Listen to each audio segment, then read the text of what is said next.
Yeah, well, being a female in this industry, when I first started, well, no, this whole time really, it has been quite challenging. But yeah, they went to sea when they were babies. They talk about rogue waves. This was a rogue wave. It broke. And the boat's just rolled right over on its side. There's a big pinnacle of rock. Because I pretty much cried for 4 days. I couldn't believe what I'd done, you know, just that feeling in your gut, like, what have I done? Because you never got to talk to any other women unless you tied up or went to a party or anything like that. Apart from the northern prawn fishery, women are rare on Australian fishing boats. A few, through romantic attachment, follow their men to sea, sharing the discomfort and risks, and their babies. Others go to sea seeking challenge and adventure, and usually find it. But there can be other reasons. Wasn't out to get away from some heavy stuff I was going through when I was younger. And I got out there and, oh man, I hated it. I was so green and I wanted to quit in the first week, and I kept going and kept pushing through, and then suddenly everything clicked and I fell in love with it. Well, we'd just go all the time, and I'd do anything to skip school. So if I could go fishing. So in the end, we sort of, as soon as I got to 15, right, that was it. Left school, went fishing and just fished. We all went down to the city one day, down to Cairns. And I went down the wharves and there were several friends there that I knew who'd been out, and their skipper said, if you want a job, I'm leaving in 2 hours, you can come too. So I went up to Woolies and bought a toothbrush and half a dozen pairs of knickers and went to sea. Got my clothes out of the engine room rag bag because I only had the clothes I was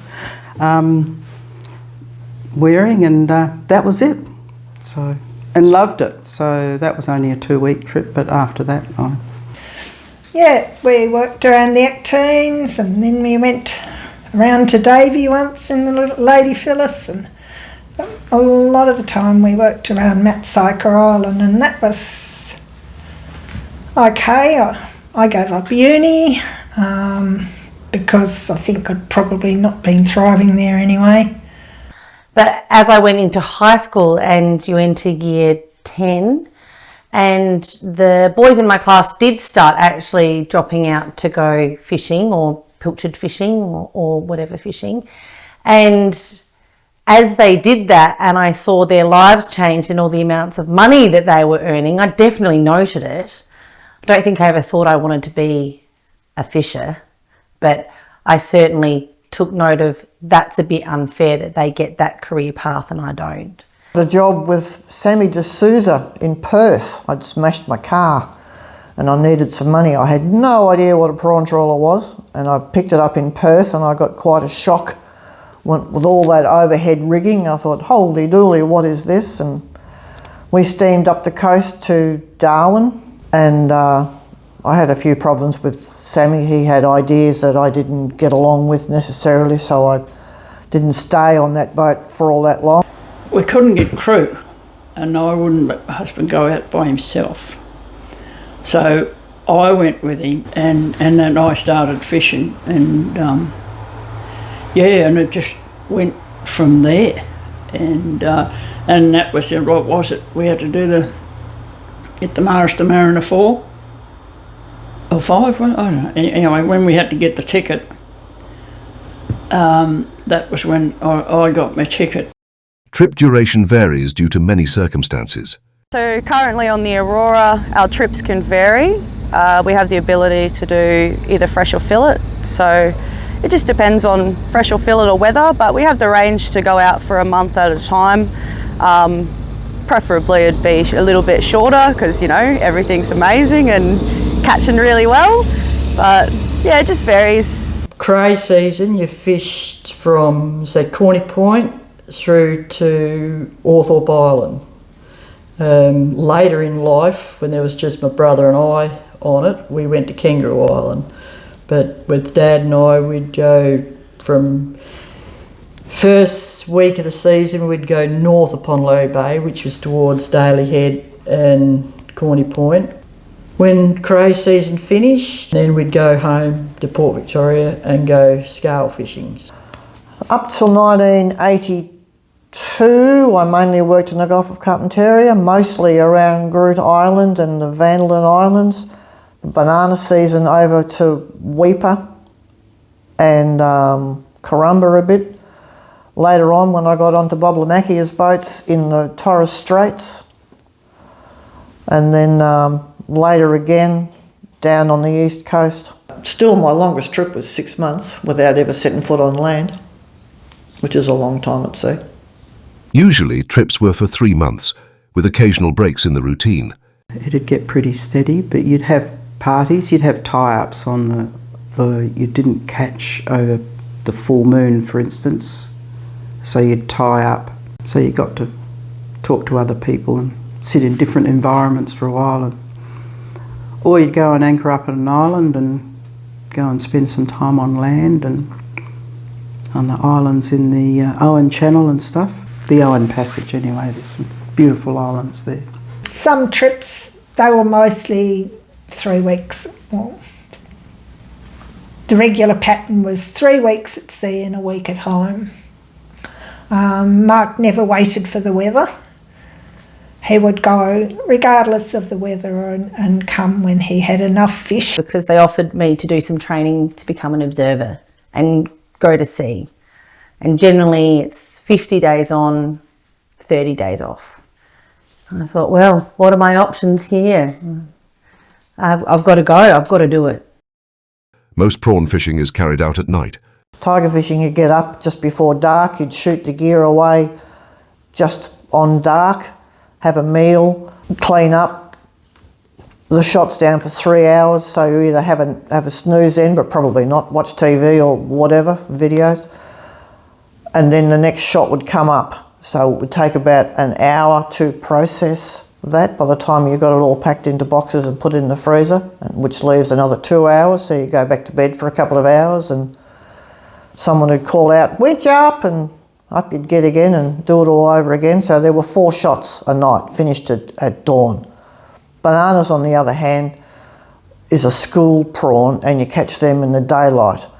So you would steam around looking for a mark on the echo sounder, which indicated that there were prawns there. You get a big catch all at once and you'd spend hours and hours in salting and get what we called fish handler's disease. It mainly came from wearing the gloves, and your hands would just be, you couldn't make a fist, you couldn't do anything, and you'd be lying there in your bunk with your hands like this, and you'd hear the hydraulics as he's turning the boat, and you think, oh. And then he steams along a bit, then he turns back and you think, oh, because he's looking at a banana mark on the echo sounder and he's checking it out as what's going on. And he's turned around again and you think, oh no, and then he'd yell out, righto, shoot away. So you couldn't open the cabin door because the doorknob's round and you can't make a fist to be able to get out of your cabin.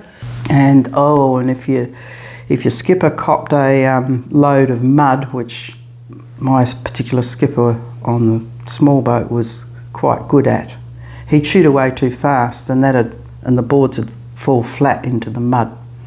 So, and then all your nets had come up full of mud, and then you had to sort it. So it's very hard to get the prawns out, and also it used to wear all the skin off your fingers until they were raw. So, and the best way to fix that is corn flour and urine. It's the only thing for coral septicemia, in fact, that I've never found to work. So you'd have to piss on your own hands and then coat them in corn flour. The fish handler's disease came from wearing cotton gloves because the cotton would get so impregnated with dead fish guts that they would just infect your hands. So it turned out to be better to not wear gloves, and at the end of the day you'd wash your hands and your shins too in methylated spirits, which toughened them up and knocked off all the diseases, and none of this moisturising cream. We used metho. So, and then you go out and shoot away on the gear, and that was really exciting because we'd shoot away under brakes, and there's 2 of us, 1 on each winch, and you've got to shoot evenly, and it's just free shooting. There's no resistance, so you've just got to keep the gear under brakes or the boards are going to close on you, and close your nets and shoot the gear away, and count the marks and get them even and all that sort of stuff. And then my main job was to observe the catch independently of the vessel. So the vessel's declaring catch under the New Zealand quota management system, and generally the main part of my job was to be doing independent verification of catch. And then on the side I would be doing scientific sampling of otoliths for aging fish length frequencies to help with setting the quota limits. And then depending on the fishery, that fishery in the Auckland Islands, they want 100% of net sets observed. Observing 100% of net sets was more important than the independent verification of catch, because there was very little bycatch in that fishery. But they were trying to avoid the capture of hooker sea lions, which are a critically endangered species down there. So any sea lion that got caught needed to be accounted for, because they had a PBR limit on the number of seals that could come out of those waters before the fishery got shut down to protect that breeding stock of seals. Yeah, well, being a female in this industry, when I first started, well, no, this whole time really, it has been quite challenging. Everyone takes one look at you and expect this, they have this thought in their head that you're going to be a certain way. You get belittled a lot, you get questioned a lot. You are exposed to a lot of sexism and a lot of, how do you explain it? People, yeah, inappropriate stuff. And it has been very hard to deal with at times. It had been very defeating to me at times. It had made me question whether I was worth being here. But in a way, I'm a stubborn person, and it made me want to work harder. I wanted to prove myself. You got to develop a bit of a quick wit and a bit of a harsh mouth and learn to hold your ground and put people in their place. And that works, and don't let that stuff affect you, and your work will shine through. Who you are and your skill will always shine through. It's definitely not easy. I've been in some really disgusting situations at sea, things that are completely you wouldn't want. Everyone's a stranger, and you've got to start working out who are your mates and who aren't. I bought myself a fake engagement ring to wear for the first 5 to 10 days of any trip, especially on the Russian boats, because they're more traditional. Because the women that were on the Kiwi boats could be a little bit like, stay away from our men kind of thing to me, which also detracted from why I wanted to be on those boats. It also put me off those boats a little bit, because I often felt really isolated. At least on the Ukrainian vessels, if I was feeling isolated, it was because I was different. It was because I was an observer, because I worked for the government as well. I wasn't crew. I was getting paid differently to them. I'm getting paid a daily rate. They're getting paid a share of catch. And yeah, the language barrier as well helped, because, I could feign ignorance to someone being rude to me if they were being rude. Whereas if they're being rude to you in English, it's a lot harder. But I mean, of course, after 4 years of doing this, I knew when and if the Ukrainians were being rude to me, but I could just pretend I couldn't hear them or didn't understand. Some boats were very rough and some were very civilised. It just varied.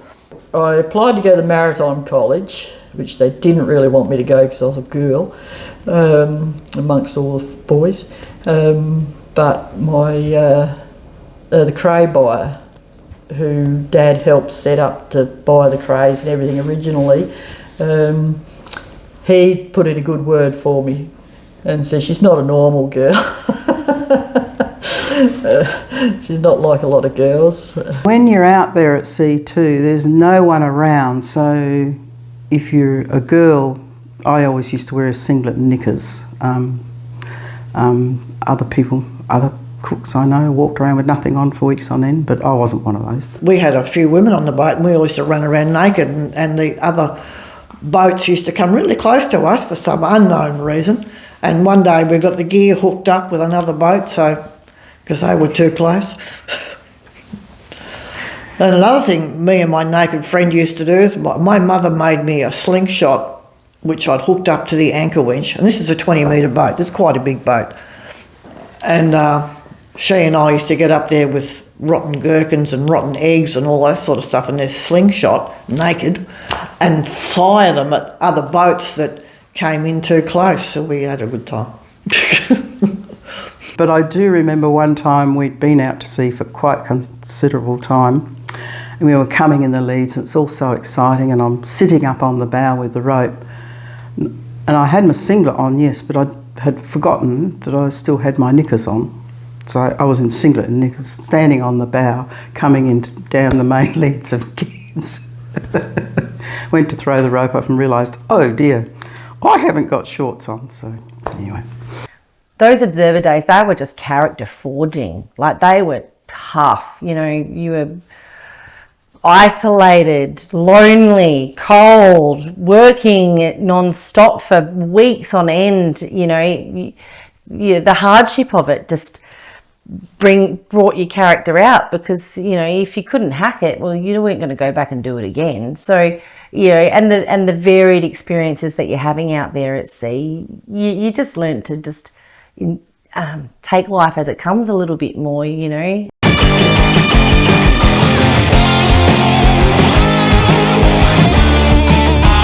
Yeah, 100%. There is a thrill in catching Spanish mackerel. It's amazing. It's fun. The fight, especially when you get a big one, the fight that they put up is you and the fish, and yeah, you know, you feel the fish, you feel what they're doing, you feel when it takes a run, you feel when it's time to fucking start ripping it in, and you play it and you fight it, and then, man, when you land it, it's the most insane feeling ever. Like, we're talking, you know, when you land your big prize monster, not just, you know, the typical ones you pull every day, when you know you've hooked up a big one, oh my gosh. Yeah, it's wicked. But even not talking about just catching the monster prize mackerel, every day when you're fishing for mackerel, it's fun. Every day is different. Every fish fights differently. The circumstances are different. There might be a shark up it and it's jumping and doing all this crazy stuff and putting on the maddest display, you know, and they're trying to fight this fish against the shark. It is the best fishing I've ever done commercially. It is fun. It is so, that's the only way I can put it. It's just fun. Blue eye was fun to catch because they were a different fish. You had multiple hooks on one line, and it's different to pulling a normal fishing line in. And then you had to chase around and catch the floaters before the birds got them. It was good. Sharking was good. Yeah, I didn't think it would be, but it was the fact that you got a lot of shark. Like, some days we'd get a ton of shark, some days, and which was, you didn't think there were that many shark out in the Gulf until you went out there and got a few. You winch up and you've got the nets going up, and the decky down the end pulls the cod end strings, so it all flows out onto the tray, the sorting tray, and you'd get all sorts. It depended where you were. One season we had these massive sponges, or fireweed was another one, which was a very wiry, seaweedy type thing. Fish, catfish. There's nothing like a catfish spike in the finger. That hurts like hell. Sometimes you get prawns and dollarfish. Sometimes you'd get prawns in those little black and white striped catfish that we call GTs. They're also a school animal, and you'd get an even mix of GTs and bananas, but the GTs have got 3 evil spikes, and they really, really hurt. And because we're all there in minimal clothing and no gloves and no shoes, you learn to have eyes in the bottom of your fingers and toes so you didn't stand on something or get stabbed by something, because these GTs were terrible things. They really hurt you. The whole world of pain with those things. And snakes. Yeah, snakes never worried me particularly though, because you'd have to keep an eye out for them, but you'd spot them in there and you just got your fingers and picked him up by the tail and flicked him like that, and the head would just go past and out over the side. So except for one day, I particularly remember that I did that and I picked him up by the tail, but he was an exceptionally long sea snake, probably about a metre. They're usually only about a metre, if that, 2 to 3 feet long. This one I was about 5, I suppose. Anyway, so I did the flick, and as I did the flick, it sort of didn't time quite right, and his face came round and sailed past my nose. I thought, oh, I'm a goner here, he's going to bite me on the face. But he managed to miss. If you're at sea on a trawler, you're getting followed by albatross. All different kinds of albatross. And it was my job to try and count them, which is like, where's Wally? Like, you know, you look up into the sky and you just got to try and take a snapshot in your brain and figure out how many birds are in that snapshot and then multiply that across the sea of birds that you can see. Or you might not have that many, but generally they'd be following you because you'd have a little bit of, you know, fish coming out of the side of the boat. And I really, really liked the black brow albatross because they kind of looked like they had makeup on, like they kind of like they were wearing eyeliner. They were very pretty. I didn't like the wanderers as much. They just weren't as pretty, but they're majestic as, and how close they could fly to the boat without hitting it. So surprising. That very rarely come on deck. They try and sit on top of the bag as you're pulling it on board, and every now and again one might come on, and you think when they stand up, you're like, what? Yep, back in my corner. That's not my job to deal with that.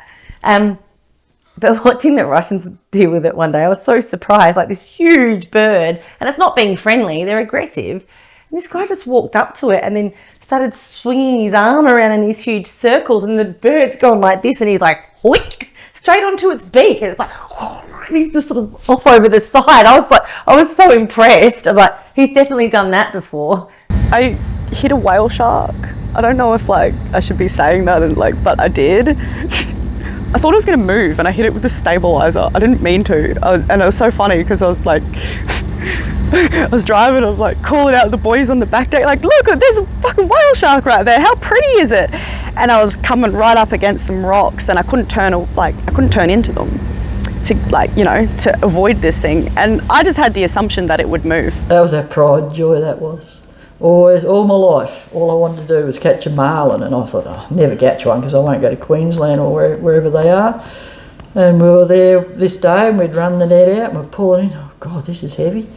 We thought, oh, we've got to white point it, because we'd caught white pointers before, and this is heavy, and it's starting to shine. And what do we got?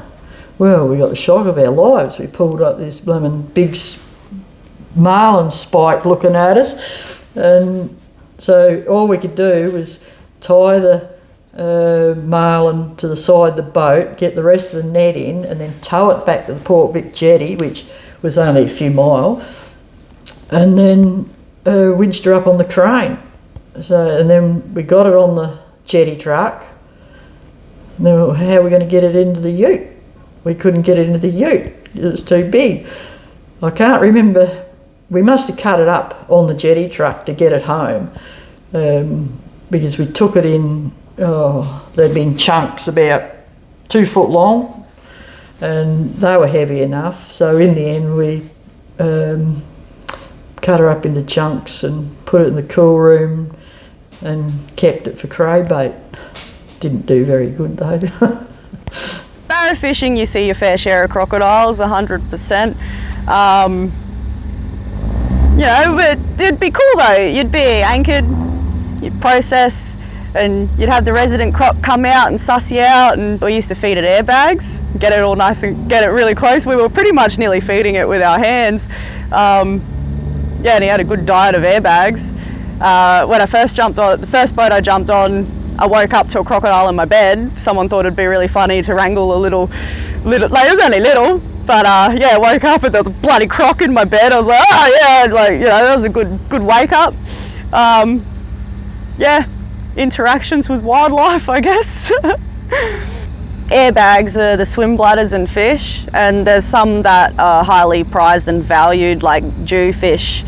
Their airbags are worth a lot of money, but also when you're barra fishing, you keep the barramundi airbags, the salmon airbags, and sometimes some jewelfish and other species airbags. And yeah, so you fill it with fish and you remove the airbag and package that up separately and go and sell it overseas. What are they used for? I don't really know what they do with it. I've heard a lot of different ranges of stories that they eat it, they make certain types of foods with it. We used to catch a lot of turtles when we were tigering. Never killed any of them. They'd all be... We found a dead one once that had a big chunk taken out of the side of it where a shark had bitten it, but mostly the turtles were alive, and we just let them get their breath back on the deck before we heave them back overboard. And some of these turtles are big. Fishing the Vandalins, we fished there for weeks and weeks and weeks, 24 hours a day for quite some period of time, and a lot of other boats did too. And we caught the one turtle about 6 or 8 times, and other boats had caught it as well, and we all wrote our name on its back and before we sent it back in the water again. So that turtle was well caught, but they made us put turtle exclusion devices on our nets in the early 2000s to prevent catching turtles, and the US made us do that, or they wouldn't buy our then $1 million, which was nothing, worth of prawns in a year. So we had to put these turtle exclusion devices in, and that was a good thing, I guess, because it did stop the turtles and also to stop the stingrays and other big animals that when it landed on the sorting tray would squash everything, and you'd wind up with squashed products. So we had a lot less soft and broken with the turtle exclusion devices, but they were dangerous hanging up in the nets when they were on board. This metal grate sewn in the end of the net, and they were very difficult to install in the nets as well. Biggest great white we ever caught's probably the one over there on the wall, which was 17 foot. We never took them into the Port Vic. We did once, and sort of people didn't like it, so we'd sort of cut them up out the sea so nobody saw them then. But we did see one that was 20 foot long, and it was scary. Yeah, but we had a few adventures, of course, with the big boat. Notably, once off the Giblin, we actually got creamed. Explain that. For the viewer. A wave, totally unexpectedly, you know, they talk about rogue waves. This was a rogue wave. It broke onto the deck of the boat. And Mark fortunately saw it happening, and he called out to me to get into the wheelhouse, and I managed to get into the wheelhouse, and he got the door closed. The pots that we had we always clipped them on whenever they came aboard. So, but when the water came in, it came in the wheelhouse, into the galley, down into the aft cabin. Not a lot of it. Nothing got broken, fortunately. We built it to withstand that kind of thing, but I don't think we ever really expected it to happen. But, you know, when she righted herself and we could work out where we were half a kilometre further inshore than we had been when it had broken, and just...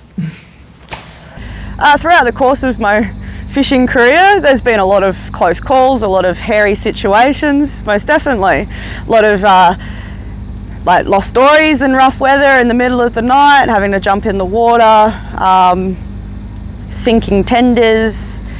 Barra fishing one time, we were loaded up to the nines with a whole bunch of fish in real rough weather, nearly lost the boat. had booms bloody rip off, and yeah, all the whole shebang that comes with it. That doesn't necessarily mean the industry or the career of fishing is inherently dangerous. It just means that there are dangers out there and you've got to be aware of them. It is dangerous. Like, freak waves happen. I've been on like 2 boats that have been hit by freak waves, and there's nothing scarier than when a 84-metre trawler goes dead in the water and all the crew are just getting washed up the deck like skittles, you know, and I'm worried about them getting ripped open on all the sprags that are coming out of the warp wires. But then you realise, to your absolute horror, that they're getting sucked back out down towards that trawl door, and they're trying to grab onto things, and everyone's screaming. And you know, even in the bridge when we got hit with that wave, like there was like a big heavy exercise bike, like it went flying. Like if that had hit you, you'd have a broken hip. So you know. But I didn't think the boats were going to sink, although the Ivan Golovitz is now sunk. So eventually, they're pretty rusty. They're pretty rough boats, yes. In 1979, Mary Joyner and her husband were caught in a sudden storm off Cape Everard, while shark netting in the 32-foot Dory Lynn. Fortunately, George Bardo was there in his 46-footer. We had never sheltered behind Everard before, but this other old bloke, he said, no, he's right, just follow me in, and he went past the light and in towards the beach and in like that. And he said, we'll be fine in here, he said, until we see the breakers going through to the beach behind us, then we'll have to get out. All right. And well, we weren't game to go to bed. We slept on the floor of the wheelhouse and took turns to watch out for these breakers coming through. And just before daylight, I thought I spotted one going right through to the beach, you know, the white water, you can just on daylight. And he gave Michael a kick. I said, get up, you know, I said, they're starting to break. And he said, what about old George, or whatever he was? I said, I said, gee, he's moving. Okay, so we get out and we had no winch to pull the anchor. So he said, righto, you take the wheel and hold it into towards where it should be, and he'll pull the anchor. So he's pulling the anchor, hand over hand like this, you know, gets it up, puts it down. Then, righto, he said, now you wind it up around the post. So, and the old bloke, he's sort of heading off. And so we're following him, and I'm out winding the rope around like this. And I watched him, and he had I think it was nearly 40-foot boat, and ours was only 32, or he was 45. So. And it went up the wave like that. And I'm there winding around, and he's going up the wave, and so are we. The same big breaker. And if that breaker had a feathered and broke, we'd have been back at the beach, you know. And it's frightening when you're out on the deck winding up this anchor rope so that it doesn't tangle or get washed over if you do get hit. But you've got to hang on in case you do get hit. And to watch our boat and his going up over, and then he went over it. And I thought, shit, it's going to go. And up and over. He was right that we were safe in there for the night, but this first breaker and second breaker and then like that. I don't know what size wave that'd be with the 46-foot boat and then the 32-foot both on the same wave. And we were as close to him as we were going to get. Yeah. Been steaming up from, probably come from Corumba, I think, and there was a cyclone in the Gulf, and we had a big following sea.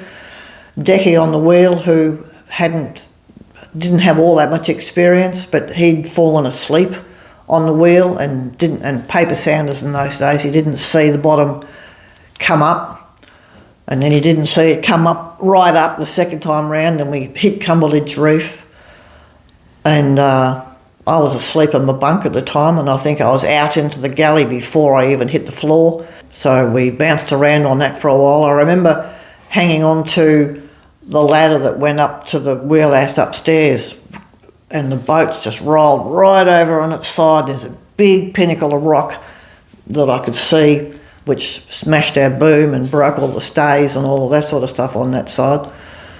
And maybe at that time, all the plates in the overhead cupboards in the galley flew out of the cupboard into the bosun's stall, which was between the galley and the door outside, into the gear store. The door shut and the hot water service came down on top of the whole lot. And so most of the crew were caught inside then, so we had to sort of... The engineer flew off down the back and went down the engine room, and we didn't put a hole in the boat. Well, we did, but all we did to double bottom fuel tanks. But a lot of the plumbing, it was, he shut all the seacocks off, so we didn't take on too much water. But we got big green waves over the back deck and into the galley, and yeah, it's terrible. And we went across Cumberledge and then dropped an anchor on the other side. Stayed there for 3 days. We had 20,000 pound of prawn in the freezer that we'd caught in one really good day. That was our first fishing day for that trip. And while the boat's rocking and rolling and carrying on, and we went down into the freezer and threw all of that product overboard and watched all these cartons bounce off into the Never Never, because there was no way that we were going to be able to keep it, and it was just going to be easier to throw it overboard frozen than when they're all rotten. So they went by the by. And then a helicopter came and... You're waiting for a tow. Couldn't get in there. The Heather VF, that was a 95-foot boat with 3 decks, that came down to try and get us out. They couldn't deal with it. They shot their gear away for stability, and they couldn't get anywhere near us. So we got lifted off by a helicopter, and after about 5 days, a boat was able to get in to tow us out. Or we'd gone, but to tow the boat out. In January 1976, Mark and Nellie Hilliard in the Lady Phyllis were sheltering from a southerly gale under DeWitt Island, or the Big Witch, as it is known to the fishermen, with 3 other boats. The wind backed to the west, making the anchorage untenable. So there were 4 of us all together, and we set off to go over to West Louisa, and on the way over, the Lady Phyllis leapt off a cracking great wave and fell with an almighty bang, because when water's just, it's like falling onto tarmac. And I went forward and said, I think I'd better start pumping. But the whale gusher was the only way we could go, because the electric bilge pump got clogged up with matches and rice bubbles and all sorts of other things very quickly. And so we limped into West Louisa, very, very heavy in the water. Mark and I cooked up a plan, and our plan was that we were going to get all the toilet paper on the boat and all the rolled oats on the boat, and we put it in a bucket of seawater, and we made this lovely sort of pasty slurry up. And I had a pair of flippers and a diving mask. And so I jumped over the side of the boat, and Mark held the bucket over the side of the boat. And so whenever the boat heeled a certain way, the crack would open up, and I'd grab a handful and push it in. And whenever the boat rolled the other way, the crack would close up. And so I did that for a while until I got really, really cold. And then next morning, when the pump still hadn't arrived, I tried to do the same sort of thing again, but by then I couldn't see, and the sea had made up quite a bit anyway. So we were glad that the pump arrived, and we were glad that it kept us afloat. So, but the sea made huge. It made really huge. So Daryl was he wasn't very far away from us, but the crests were cracking in between us and him, and his riding lights were being obscured by the crests of the waves. But we hung out, and because it had all come up from the south, it was, I think, only 3 nights, and then it just, it just calmed off. That was when we made up our minds we were going to build a bigger boat. The Lady Phyllis was 100 as far as we knew already, yeah. So we heard about this fellow called Bernard Wilson who built lots of wooden boats up at Triabunna. The result was that Bernard Wilson, Mark and Nellie built the 50-foot Gallifrey over 4 winters while fishing in the summer months. But that is a whole other story. Some of it told in the YouTube clip, Bernard Wilson, Master Wooden Boat Builder by Gary Kerr. The other wonderful thing about the mothership was you got to talk to different people, because the bigger crew it didn't matter so much. But as a small crew, if there's only 3 of you, the boys tend to talk about fishing, shots, even what catch, duck shooting and football. And that was it, sum total. It was either to do with the fishing industry or to do with shooting ducks or footy. So after weeks and weeks of this, of course, I'd be getting a bit desperate for some conversation as such on anything other than those topics. So I'd always be looking for someone, another cook, because you never got to talk to any other women unless you tied up or went to a party or anything like that. So we had a Christmas break for a week at Rats Cove with 3 or 4 other boats. So that's a cyclone anchorage in there, landlocked anchorage, beautiful spot on the Norfolk route. And we loaded on a pallet of beer, about half a pallet of wine and spirits, a pound of dope, and we had all manner of food, and we spent a week on the beach with crews off a couple of other boats.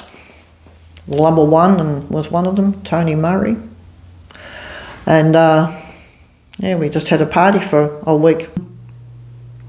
Conflict resolution. There was conflict, of course, and of course with a crew of 3, your conflict is often the skipper, because it's 2 of you on deck and him in the wheelhouse. So you've always got, but he's the boss. So you've got 2 things going on there. You're probably getting on better with the decky, but the skipper's the one you're supposed to be getting on better with. And that's all sorts of levels too, not just in the fishing part. It's sort of relationship-wise, because if you're living in close quarters for long periods of time, of course you're going to develop interests or affections, infatuations, whatever you want to call it, romance stuff, I suppose. So there's things there you have to sort out. The man that was the galley man, his name was Habil, and he was from Azerbaijan. And I went into the kitchen, and Habil had about 20 words in English that he just spoke on repeat and thought that his English was great. But hey, I didn't have anyone else to talk to, so I'd hang out there, and he'd chat to me as he was cooking. And I went in, I said, Habil, it's my birthday today. Oh, da, Clara, right, it's here. I teach you how to make borscht. And I'm like, but Habil, it's my birthday today. Oh, very good, хорошо. I'm like, okay, how am I gonna, it's gonna be a very sad birthday if no one knows it's my birthday, because I can't tell them. So I just said to him, happy birthday to me. And he knew straight away what I was trying.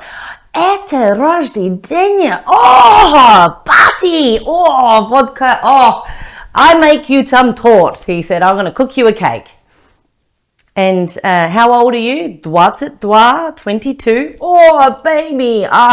So I went back to work, and I was quite proud of myself from being able, I'm going to get a cake or something. Someone knows something. Kabil's going to do something. You know, they're all bored blokes on this boat anyway. And I got summons from my cabin shortly after my shift and ushered down into the crew decks. And you're sort of not meant to go down there as an observer, but whatever, it's my birthday, I can do what I want. And no one else is there to police me.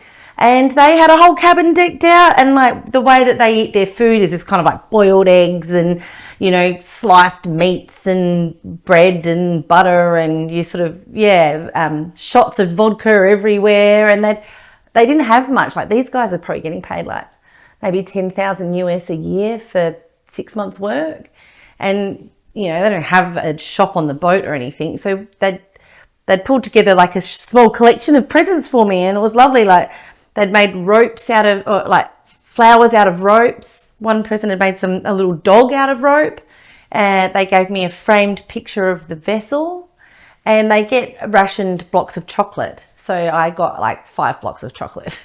And I got very drunk and had to be sort of escorted back to my own cabin.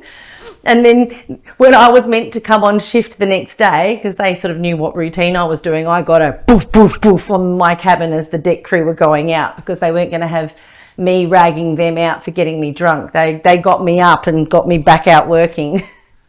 It is inevitable that with young people living and working together, that nature will take its course. So I got to the Maritime College and I met Ashley, my husband, there, but it wasn't till the 4th year at the college that we sort of got together, and then we got married a year or 2 later.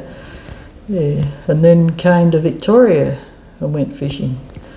Ashley and Nadine leased the 50-foot Pacific Condor and fished for shark and blue-eyed trevally off the Victorian and Tasmanian west coasts. When family came along, some women went ashore and stayed there. Others, like Nadine and Nell, took their babies to sea. I was fishing at sea with Montessa, my newborn.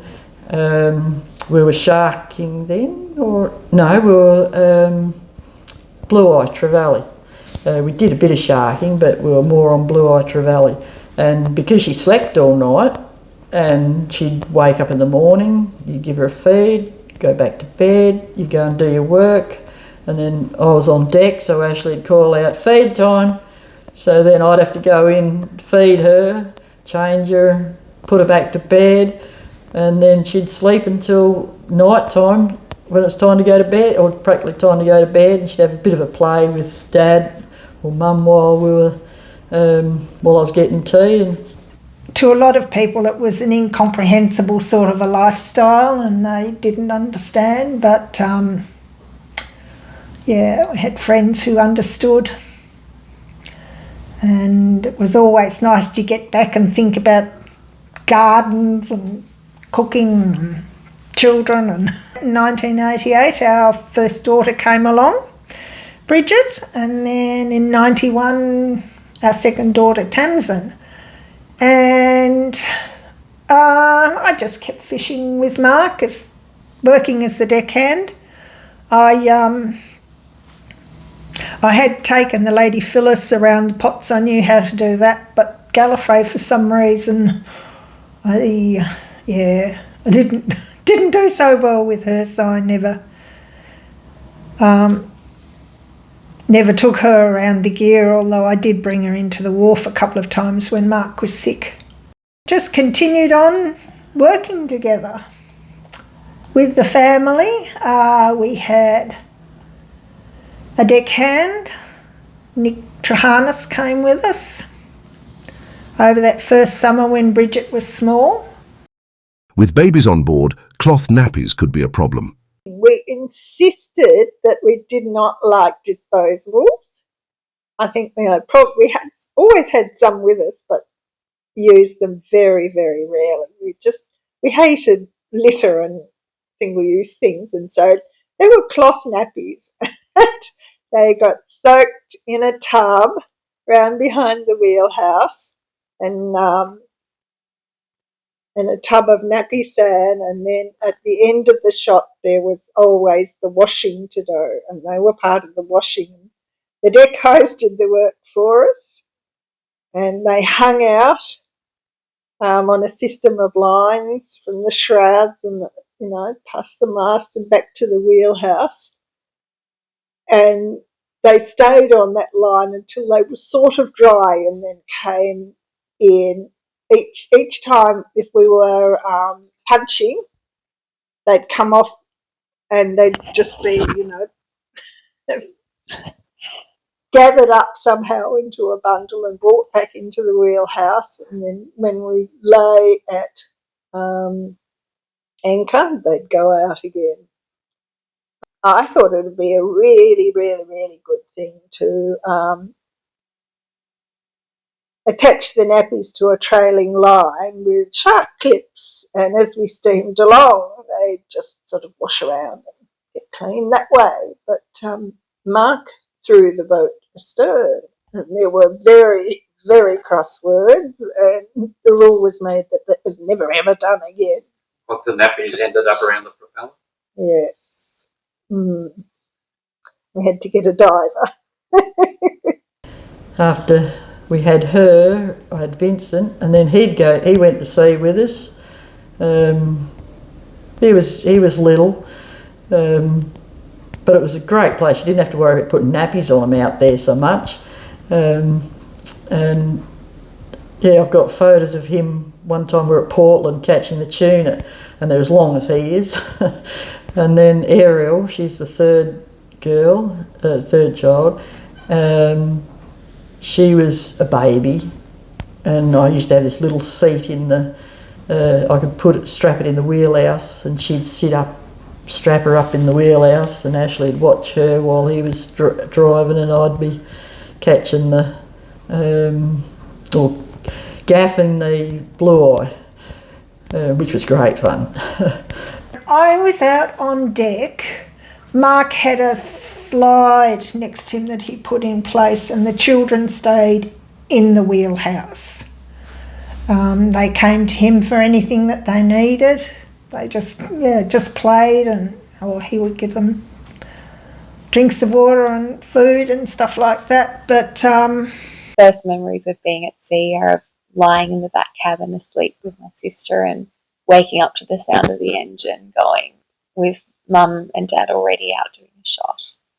And then memories of interacting with the sea creatures and going ashore. We used to go ashore and change the date at Southeast Bight. So there were some rocks on the shore that spelled out, it would have been 1993 or something, and we went ashore in our dinghy and rearranged them on New Year's.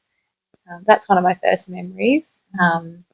And then I think everybody else in the fleet really made an effort to make the sea special for us. They knew that Mum had little kids out on the boat, and one of the other fishermen had a big black boat, and he would always give us a paddle pop when we came past. He'd throw it across at us, so we called him Paddle Pop.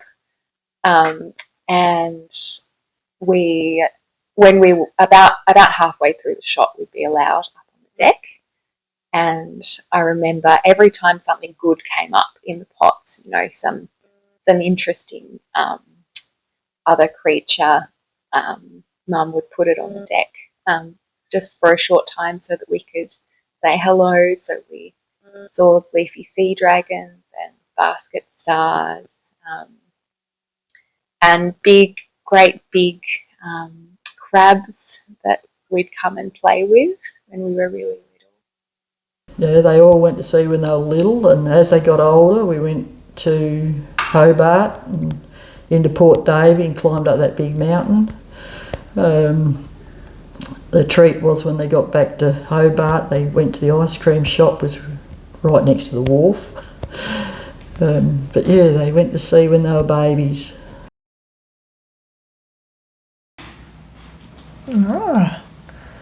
I'm lucky.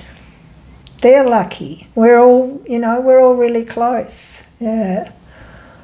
I know that being able to go to sea and do the thing that he had always wanted to do kept Mark going. Nearly doubled his life, really. Oh, it was good life. no day was the same.